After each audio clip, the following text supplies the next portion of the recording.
il est bien de parler de libération de l'Afrique, il est bien de parler d'émancipation de l'Afrique, mais il faut toujours mentionner que cela passe par les sciences et la technologie. Bonjour à toutes et à tous. Aujourd'hui, nous allons parler de Thomas Sankara. Thomas Sankara est le leader panafricain que nous connaissons tous. Thomas Sankara est une icône qui n'est plus à présenter. Il est le leader de la révolution burkinabé, notamment il est arrivé au pouvoir en 1983. À l'époque, le pays était appelé Haute-Volta et aujourd'hui donc Burkina Faso.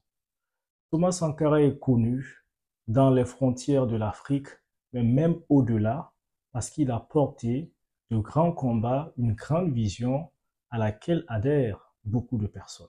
Thomas Sankara notamment a été une voix qui s'est élevée contre l'impérialisme. Thomas Sankara a dénoncé l'impérialisme. Également, Thomas Sankara, c'est quelqu'un qui avait vu avant plusieurs personnes la nécessité de mettre en avant les questions environnementales. Maintenant, nous parlons beaucoup du développement durable, nous parlons beaucoup de la préservation de l'environnement, nous parlons beaucoup de la restauration du couvert végétal.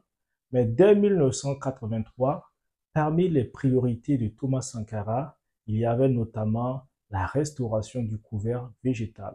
Pour dire qu'il avait vu avant plusieurs personnes et plusieurs organisations la nécessité justement d'ériger en priorité les questions écologiques et environnementales. Thomas Sankara également a porté haut la problématique de l'amélioration de la condition des femmes. Thomas Sankara accordait une priorité donc à la question de l'amélioration de la condition des femmes. Souvent, il finissait ses discours en disant « à bas les féodaux, à bas les hommes qui bloquent l'émancipation de la femme, les hommes qui bloquent l'amélioration de la condition des femmes. » Et donc, pour dire qu'il a porté plusieurs combats, il a porté une grande vision, mais j'ai remarqué qu'il y a un point qui est souvent occulté, ou du moins qui n'est pas mis en avant. Et c'est ce point que je vais essayer de faire ressortir dans cette vidéo, parce que ce point est aussi crucial. Je vous laisse suivre la vidéo et nous revenons dans quelques instants. Nous pourrons également utiliser ces immenses potentialités pour développer l'Afrique parce que notre sol, notre sous-sol sont riches. Nous avons suffisamment de bras et nous avons un marché immense, très vaste, du nord au sud, de l'est à l'ouest. Nous avons suffisamment de capacités intellectuelles pour créer ou tout au moins prendre la technologie et la science partout où nous pourrons les trouver. Alors, dans cette vidéo, on le voit clairement, le leader Thomas Sankara met le doigt sur un sujet majeur qui pourtant est un peu oublié ou relégué au second plan par rapport au premier combat que j'ai cité. J'ai cité le fait que Thomas Sankara a dénoncé l'impérialisme. Il a également milité en faveur des questions environnementales, l'amélioration de la condition des femmes. Ça, ce sont des combats qui sont connus. Et lorsque vous parcourez YouTube, vous allez tomber sur beaucoup de vidéos donc qui parlent de ces questions. L'extrait que je viens de vous faire écouter est un discours donc qu'il a tenu à Addis Abeba dans un cadre donc panafricain le 29 juillet 1987. Et devant donc ses pairs présidents africains, le capitaine Thomas Sankara a dit quelque chose de fondamental. Il dit, je le cite, « Nous avons les ressources intellectuelles, les capacités intellectuelles pour aller prendre la science et la technologie partout où nous pouvons les trouver. » Je répète, nous avons les capacités intellectuelles pour aller prendre la science et la technologie partout où nous pouvons les trouver. Et en disant cela, c'est passé inaperçu pour certaines personnes, mais pour moi, en fait, c'est un sujet majeur qu'il vient dénoncer ainsi.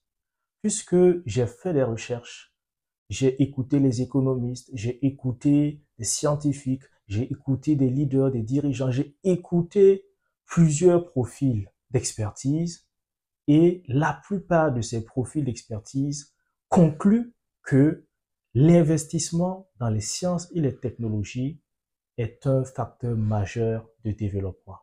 Et si Thomas Sankara le dit à une rencontre d'aussi haut niveau devant ses pairs africains dans un cadre panafricain, s'il prend le soin de le dire, et il faut dire que Thomas Sankara a prononcé ce discours en 1987, donc en juillet 1987, c'est-à-dire en gros 3 mois avant son assassinat, 3 mois avant donc qu'il ne meure, qu'il a tenu ce discours. Ce point donc est souvent occulté et les gens même ne sont pas forcément au courant de ce point majeur que Thomas Sankara a avancé. Ça ne dure qu'un instant, mais en ce petit instant, Thomas Sankara a dit quelque chose de majeur, quelque chose de fondamental. Donc l'investissement dans les sciences et les technologies, le développement scientifique et technologique est un facteur majeur de développement. Tous les spécialistes vous le diront. Déjà, on va venir sur le plan militaire. Quel peut être l'apport du développement scientifique et technologique sur le plan militaire? Si on doit chiffrer les dépenses que les États africains ont réalisées dans le domaine de l'armement depuis que ces pays sont formellement constitués, la somme est pharaonique, la somme est monstrueuse. Nous importons donc des armes, des munitions et tout autre type d'équipement militaire. Pourquoi? C'est parce que nous ne maîtrisons pas la technologie pour les fabriquer sur place. Si nous avions la capacité de les fabriquer sur place, nous le ferions, mais nous n'avons pas l'expertise nécessaire pour le faire. C'est pourquoi on est obligé d'importer. Et donc, toujours sur le plan militaire, lorsque vous considérez la Seconde Guerre mondiale, l'entrée dans la guerre des États-Unis a fait la différence parce que les États-Unis avaient investi massivement dans le développement, dans l'innovation scientifique et technologique. Ce qui fait qu'avec l'entrée des États-Unis dans la guerre, les choses se sont précipitées et la victoire est arrivée beaucoup plus vite. Les États-Unis ont investi massivement dans la recherche, dans l'innovation technologique et scientifique. Et cela a fait une différence parce que quand on a investi dans les innovations technologiques et scientifiques appliquées au domaine militaire, lorsqu'il y a une guerre, on s'en sort parce qu'on a ce qu'il faut. Et donc, pour dire que sur le plan militaire, le développement scientifique et technologique est majeur. Regardez les puissances militaires dans le monde, ce sont des pays qui ont des sciences et des technologies développées. Actuellement, l'arme la plus puissante, c'est la bombe atomique. Les pays qui ont la bombe atomique sont les pays quasiment qui sont les plus respectés. Je mentionne la bombe atomique pourquoi? Parce que la bombe atomique n'est autre que le résultat de recherche scientifique. C'est à partir de la connaissance scientifique, c'est à partir de la maîtrise scientifique que les gens ont pu mettre au point la bombe atomique. Donc si demain, nous Africains, nous maîtrisons la science, nous maîtrisons les technologies et mettons au point des armes qui sont performantes, nous pourrons aussi forcer le respect parce que nous serons des puissances militaires. Et quand je dis donc qu'il faut investir dans les sciences et les technologies pour développer l'aspect militaire, ce n'est pas pour nous attaquer les uns les autres, cela n'a pas de sens. C'est pour déjà assurer la sécurité, je reprends donc les termes du professeur Cheikh Anta Diop, assurer la sécurité des infrastructures économiques. Oui, pour assurer la sécurité des infrastructures économiques, il vous faut des équipements militaires. Il faut que vous soyez une puissance militaire. Et comme on l'a vu, cela passe par le développement des sciences et des technologies. Ça, c'est pour l'aspect militaire. On peut maintenant en venir à l'aspect économique. Quel est l'apport des sciences et des technologies dans l'économie? Regardons les pays développés. On va se rendre compte que ce sont des pays qui s'appuient sur un développement scientifique et technologique majeur. Lorsque vous étudiez l'histoire de l'Occident, vous vous rendez compte que le moment où l'écart s'est creusé, l'écart en matière d'économie, l'écart en matière de puissance s'est créé entre l'Occident et le reste du monde, c'est à partir essentiellement de la révolution industrielle. Et la révolution industrielle est le résultat des découvertes scientifiques. Donc, vous voyez le lien entre justement la puissance économique et le développement scientifique. À partir du développement scientifique, ils ont réalisé la révolution industrielle. À partir de la révolution industrielle, ils se sont enrichis, ils ont produit en quantité, ils ont exporté et ces pays donc se sont développés, se sont imposés et ont creusé l'écart vis-à-vis des autres régions du monde. Pour dire que une économie prospère repose forcément sur des sciences et des technologies développées. Vous ne pouvez pas développer votre économie sans un développement des sciences et des technologies. Je voudrais profiter pour souligner quelque chose de très important. Souvent, on entend des leaders dire on veut la libération de l'Afrique, on veut le développement de l'Afrique, on va faire sortir l'Afrique du sous-développement, on va faire sortir l'Afrique de l'influence de puissances étrangères, etc., etc. Moi, quand j'écoute ces discours, j'écoute la suite pour savoir si la personne va aborder le développement scientifique, oui ou non. Parce que je vous le dis clairement, je ne crois pas en une émancipation de l'Afrique, je ne crois pas en une libération de l'Afrique sans le développement des sciences et des technologies.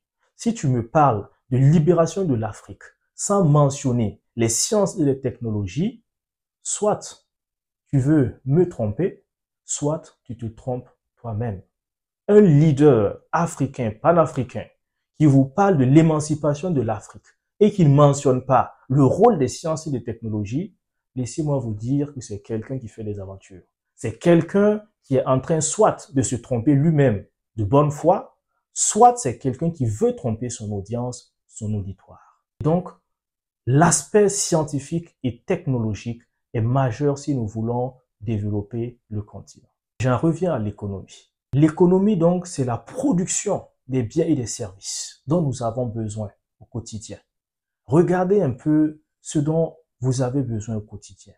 Que ce soit manger, que ce soit se déplacer, que ce soit communiquer. Regardez un peu toutes ces activités. Vous allez voir que vous utilisez d'une manière ou d'une autre des outils ou des produits ou des services qui sont basés sur les sciences et les technologies. Et donc aujourd'hui, si on veut avoir une production économique importante, il faut donc développer les sciences et les technologies. Également, si on veut améliorer la qualité de vie, quand je dis la qualité de vie, c'est-à-dire la qualité de ce qu'on mange, la qualité de nos moyens de transport, la qualité donc des activités que nous menons au quotidien, c'est à travers les sciences et les technologies. Ce que nous mangeons est le résultat de sciences.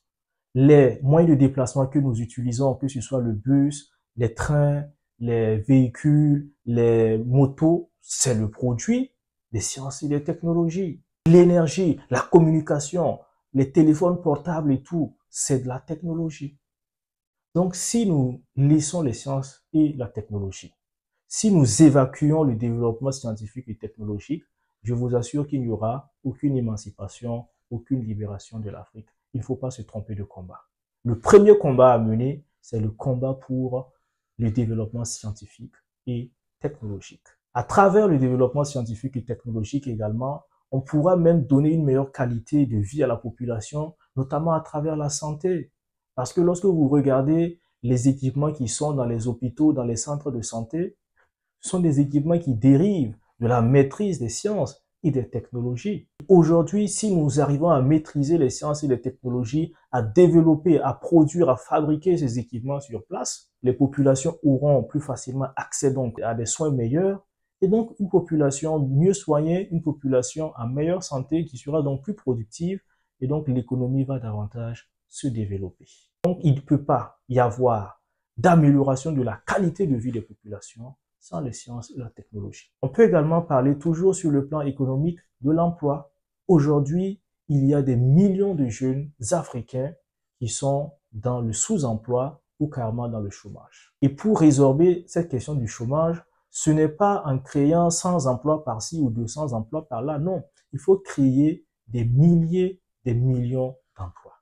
Pour créer des millions d'emplois, il faut avoir recours à l'industrialisation. Il n'y a pas 1000 solutions. C'est par l'industrialisation qu'on peut créer des millions d'emplois sur le continent, de sorte donc à pouvoir donner des perspectives aux jeunes sur place. Ils ne seront pas obligés de vouloir rejoindre l'Europe ou l'Amérique. Ils Ils ne seront pas obligés de se laisser entraîner dans des aventures dangereuses parce qu'on aura créé des emplois et des perspectives pour ces jeunes sur place. Cela passe par le développement scientifique et technologique parce que il n'y a pas d'industrie sans la maîtrise technologique, sans la maîtrise scientifique. Donc, on voit également que même pour donner du boulot à nos jeunes, il faut le développement scientifique et technologique. J'en viens également aux matières premières, la transformation des matières premières. Très souvent, nous sommes les premiers à nous vanter que nous avons du pétrole, nous avons de l'or, nous avons du manganèse, des diamants, etc., etc., du coltan, du cobalt. Nous avons plusieurs richesses. Notre sol, notre sous-sol sont riches, comme le disait Thomas Sankara. Mais nous ne pouvons rien faire de ces richesses si nous n'avons pas la maîtrise technologique, si nous n'avons pas la maîtrise, l'expertise technologique pour exploiter ces minerais. On va se contenter de se vanter de les avoir sans pouvoir les transformer. Et là, on est obligé de faire venir ceux qui ont l'expertise technologique nécessaire pour les exploiter afin que les ressources soient exploitées. Mais il est clair que si nous disposions de l'expertise technologique nécessaire, nous serions à même de transformer nos matières premières sur place et cela est synonyme de plus d'emplois pour les jeunes africains, également plus de puissance économique pour nos États. Sur toute la ligne, on gagnerait donc à développer les sciences et les technologies. Comment cela peut-il se faire concrètement? Cela va passer notamment par la multiplication des laboratoires, des centres de recherche. Il faut que les centres de recherche et développement soient multipliés dans nos pays. Il faut qu'il y ait plus de laboratoires dans nos pays parce que les laboratoires et les centres de recherche, c'est là où l'innovation naît, c'est là où la technologie donc est créée, est façonnée. Il faut donc multiplier, créer plus de laboratoires, plus de centres de recherche. Il faut également renforcer les capacités des centres de recherche qui existent déjà. Voilà, notamment renforcer en termes d'investissement, renforcer en termes de ressources humaines pour développer la recherche et l'innovation technologique. Pour élever le défi, il faut aussi donc prioriser l'éducation scientifique et technologique dans le système éducatif. Parce que la science, ça s'enseigne d'abord à l'école. Donc à l'école, on doit renforcer le contenu scientifique et technologique de l'enseignement. Depuis le primaire jusqu'au lycée en passant par le collège, on doit renforcer la base des enfants dans tout ce qui est filière scientifique et technologique. Et on doit même encourager le maximum d'enfants à s'orienter vers tout ce qui est filière scientifique et technologique. Il faut démystifier les mathématiques, démystifier la physique, la chimie aux yeux des enfants et leur permettre ainsi d'avoir de bonnes bases et demain pouvoir devenir des scientifiques, des techniciens, des ingénieurs qui vont travailler au développement du continent. Développer donc la science et la technologie en Afrique revient justement à développer le système éducatif, renforcer le contenu scientifique de l'enseignement qui est donné dans les classes. L'école peut faciliter l'adoption et la diffusion de nouvelles technologies. Et donc, quand on permet à beaucoup de gens de passer par l'école, d'être scolarisés, nous leur donnons la capacité d'adopter plus facilement et de diffuser plus facilement les technologies. Parce que pour manipuler un portable, un ordinateur, pouvoir maîtriser les dernières technologies, cela demande un certain b.a.-ba, une certaine base, et l'école permet d'avoir cette base. Donc nous devons justement nous assurer que tous les enfants africains, sans exception, puissent aller à l'école. Parce que oui, l'école est un creuset important pour le développement scientifique et technologique de l'Afrique. Enfin, je voudrais souligner le rôle important que doit jouer la gouvernance. La gouvernance a un rôle clé à jouer parce que ce que je dis là doit être porté par la gouvernance, par les gouvernants. Ce sont les gouvernants qui pilotent la politique de développement scientifique et technologique des différents États. En gros, la gouvernance est comme le moteur d'une voiture. Vous pouvez avoir une voiture, elle est belle, elle a une belle couleur, elle a les roues qu'il faut, elle a les vitres qu'il faut, elle a les rétroviseurs, elle a tout ce qu'il faut. Les sièges qu'il faut, le volant qu'il faut, la voiture a tout ce qu'il faut. Mais si le moteur est pourri, vous n'irez nulle part avec cette voiture. Si le moteur de la voiture est pourri, vous ne pourrez rien faire avec cette voiture. Il faut dire que si la gouvernance n'est pas de qualité, on ne peut pas aboutir aux résultats dont je viens de parler. Ceux qui sont censés piloter le développement scientifique et technologique, ce sont les gouvernants. Et si la gouvernance n'est pas de qualité, malheureusement, tout ce que j'ai dit en amont ne sera pas réalisable. Et donc, il faut que nous nous assurions d'avoir une gouvernance de qualité, une gouvernance qui va porter une politique ambitieuse en matière de développement scientifique et technologique, investir les moyens financiers nécessaires, aller attirer, capter les ressources financières nécessaires pour financer ce développement scientifique et technologique, croire à nos chercheurs, équiper nos centres de recherche, développer nos écoles, développer nos systèmes éducatifs. Et c'est ainsi qu'on pourra aboutir à la formation des millions de scientifiques, de techniciens, d'ingénieurs dont l'Afrique a besoin pour se développer sur le plan militaire, sur le plan économique, tout en améliorant la qualité de vie des populations. C'est par le développement des sciences et des technologies que l'Afrique sera à la hauteur de son potentiel. C'est par le développement scientifique et technologique que l'Afrique aussi pourra se faire une place enviable dans le concert des nations, dans le concert des continents. Je suis convaincu et c'est derrière cet objectif que nous devons nous mobiliser. C'est la priorité, c'est le combat premier qu'il faut mener. Il est bien de parler de libération de l'Afrique, il est bien de parler d'émancipation de l'Afrique, mais il faut toujours mentionner que cela passe par les sciences et la technologie.